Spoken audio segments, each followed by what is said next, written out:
It's a great, big, beautiful tomorrow. And this is the Issues Watch podcast.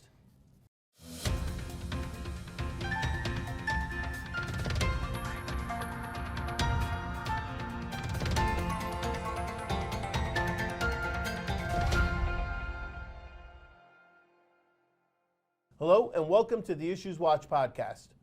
I'm Brad Muniz, your host for the bi-weekly accounting and auditing episodes. I'm an assurance principal at Clifton Larson Allen. And joining me today is You're not Frank. No, I'm not. Oh, joining me today is Mike Kaplan, a member of the firm at Smolin, Lupin & Company, and the leader of the NJCPA Accounting and Auditing Standards Interest Group. Welcome, Mike. Thanks, Frank. Brad. Wow, okay. This episode qualifies for Nano CPE credit. If you're interested in earning CPE credit for this episode, hit the pause button now and head over to njcpa.org/nano to find out how. Quick disclaimer, the views and statements expressed herein are our own and not necessarily those of NJCPA, CLA, or Smolin. Okay, so we got two topics today. The first one is, and I just sat through the A&A interest group meeting, and this was brought up, and that there was kind of made reference to that. And this is a big one. Every year, the DOL, and it's actually the Office of the Chief Accountant, Employee Benefits, Security Administration, U.S. Department of Labor, issues a report on their reviews of the employee benefit plan audits. And they've compiled their fourth independent review of the 2020 filing year. And what surprised me when I read this, it was 2020. We just finished 22 audits.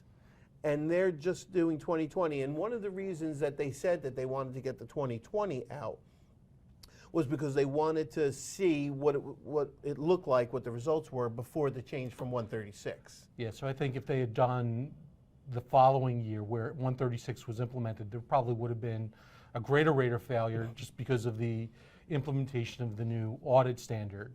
So yeah, they do these studies about once a decade. It was been 8 or 9 years since the last one. And they've had a big effect on the accounting profession as a whole, not just employee benefit plan audits. Right, and we're going to see some of their findings. Yeah. It spreads across most of the accounting profession. And it's interesting, you said it would have been worse. So we could feel happy that 70% of the audits fully complied with professional standards. That's good, sounds really good. When you think 30% failed. That's the problem. Yeah. And that's their objection. Yeah. They said they found a clear link between the number of employee benefit plans audited by firms and the quality of the work performed.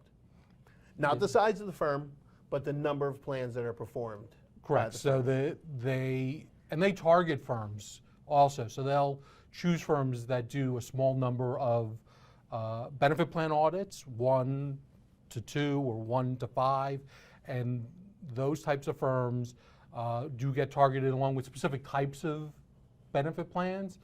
So I think because it's a risk-based study, they know where the risks are. Right. You get a higher rate of failure than you would if it was just a general selection. But still, if you don't do a lot of audits, this is not the type of work to dabble in.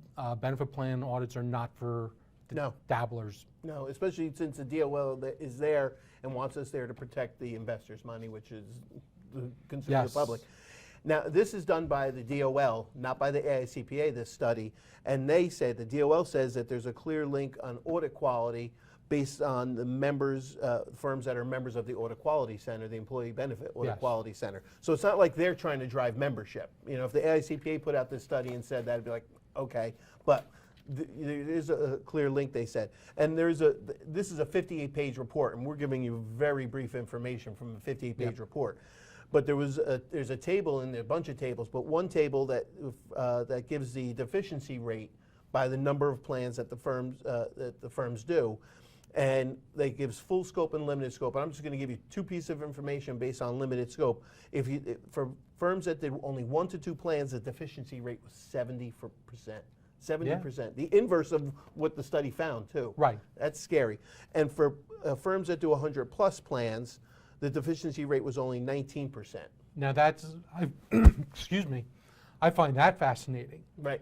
Right, so that even if you're doing, 70%, listen, if you're dabbling, don't dabble. find another firm that you can partner with that has expertise and experience in benefit plan audits. But the fact that plans that, or firms that do over 100 plans had close to a 20% deficiency rate is, to me, like quite shocking. Yeah, especially before 136 too. Now, I know some of these firms are very invested in the changes that come up, but that number surprised me. The only thing I can think of is, again, they did target specific types of audits. So they weren't targeting, if you go into the details of the report, it wasn't just 401k audits, which were the least complex. They were targeting ESOPs and health and welfare plans, which are more complex. And I'll just beg everyone, if you don't do benefit plans, don't agree to do an ESOP audit. Don't agree to do an audit of a health and welfare plan. They're extremely complex. Right. You put a DB in there, and it gets really complicated. And yes, and defined benefit plans as well. So I'll close this up with the significant deficiency areas were, and I'm picking only items that were over 10%. Internal controls, contributions received, benefit payments, and participant data. All of those had 10% or more.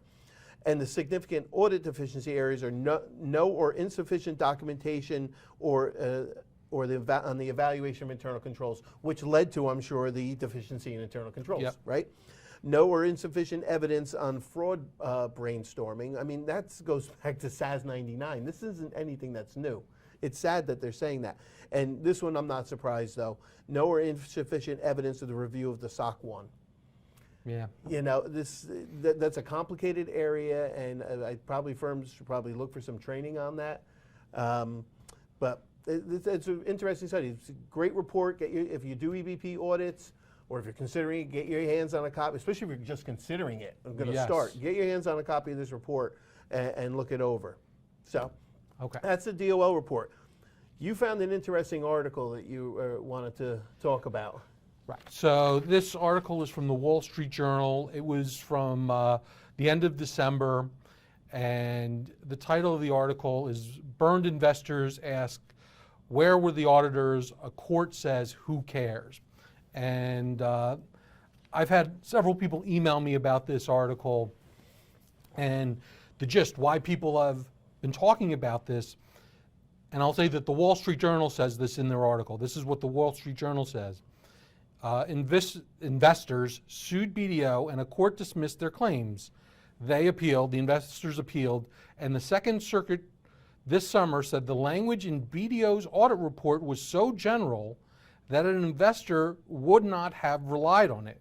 Consequently, the court said the audit report wasn't material, meaning it didn't matter, and upheld the dismissal of the claims against BDO. So that was the I guess the paragraph that caught everyone's attention, saying this is the Second Circuit Court.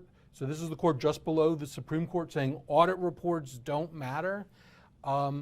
So I think the important thing to know is this shocked me, and I actually went into the actual opinion, and I'm not an attorney, disclaimer, I'm not giving legal advice or anything like that, definitely not giving legal advice, but I don't think that's exactly what the court said. Now the SEC that oversees this and regulates companies that do audits of public companies, they've already sanctioned the partners involved. This is a case from audit reports going back to 2013 to 16. Right, this is nothing new. But the SEC is in the process of responding to the court to say that this opinion, I guess, is wrong, or they disagree with it, just because of the takeaway that audit reports don't matter. But again, I don't think that that's what the court actually said. If you get into the detail, there's a lot more nuance to the statement. So maybe just be careful. Yeah, I mean, what they were saying was the errors that they found had no effect on the report. And the way the article was reading, because I had read it, it was Ken Heaslip, I think, shared it with people, and the way it came out was that, Oh, the court's saying that the audit report opinion doesn't matter. It doesn't matter. And, you know, there's been a lot of changes to the audit report. I mean, there was 3 paragraphs when SAS 58 came out, and then the PCAOB separated and has their own report. But what was it, a year ago, it was 2 years ago, I think now, that it's effective yet. 2 years effective when the audit report changed significantly. Correct. And it starts with the opinion. It addresses management's responsibility, which was never in the audit report before. And it addresses the auditor's responsibility, because everybody seems to think our responsibility is to look at everything. Nope, we don't.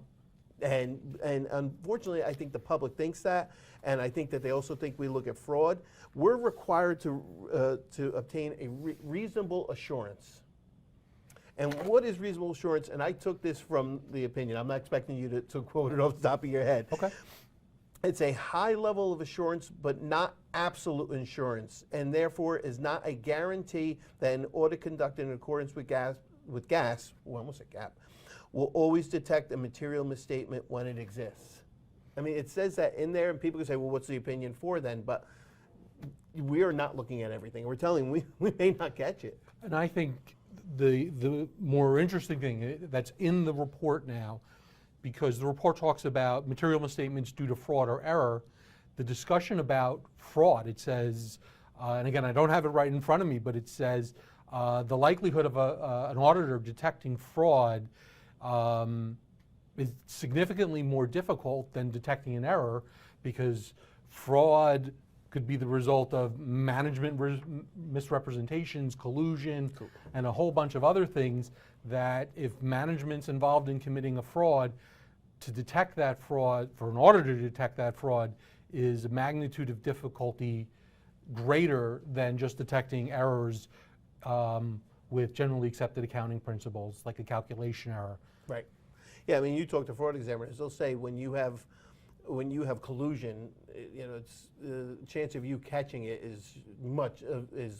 or of not catching it is much greater when there's collusion. Extremely difficult.